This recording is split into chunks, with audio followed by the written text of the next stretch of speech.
qu'il y a des spécificités en fonction de ces deux publics, donc les hommes qui ont des rapports entre hommes et les personnes qui vivent avec le VIH, par rapport à cette vaccination?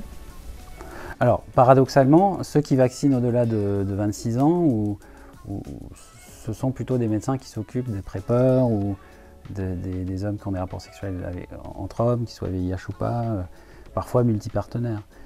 Donc paradoxalement, en fait, ce que je suis en train de vous dire, c'est que probablement c'est dans cette population-là qui a déjà été exposée à l'HPV où ce vaccin est probablement le moins efficace. Donc le message quelque part, c'est aux médecins généralistes, là, il y a les associations par exemple, c'est de dire vacciner tout le monde. Hein. En plus, c'est un vaccin qui est bien toléré.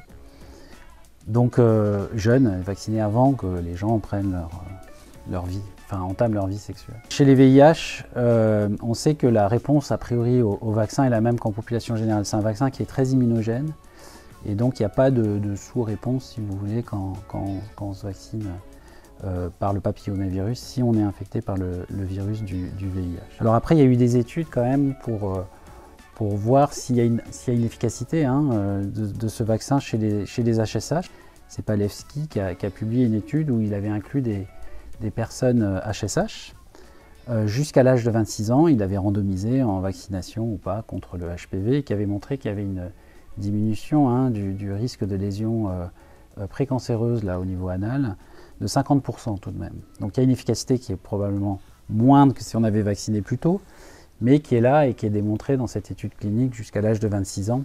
Et ça fait probablement le lit de la justification de la vaccination jusqu'à 26 ans. Au-delà, en fait, il y a une étude chez les HSH, mais vivant avec le VIH cette fois-ci, où on a vacciné des gens au-delà de 26 ans jusqu'à 45 ans, on les a randomisés, c'est-à-dire dans un bras vaccination et dans l'autre non, et il n'y avait pas d'efficacité démontrée.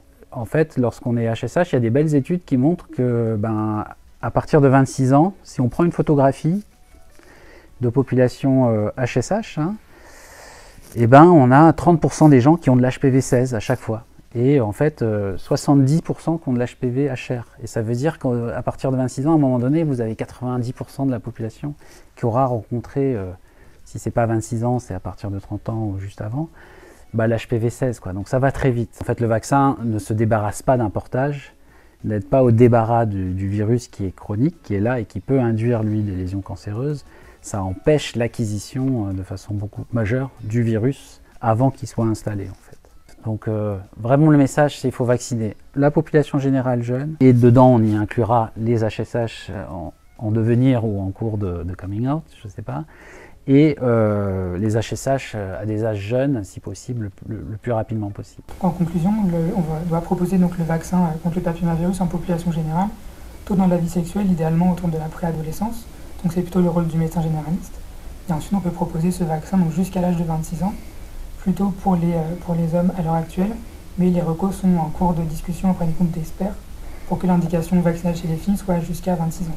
C'est vraiment un rôle primordial des médecins généralistes de vacciner tous les ados qu'ils ont, si possible avant l'entrée dans leur sexualité, ce qui est une sous-vaccination majeure contre le papillomavirus en France, contrairement à des pays anglo-saxons comme l'Australie, le Royaume-Uni. Donc il y a un retard majeur à rattraper. Et puis jusqu'à 26 ans, donc actuellement chez les HSH, 19 ans chez les femmes, et ça va probablement évoluer d'ici le printemps 2024.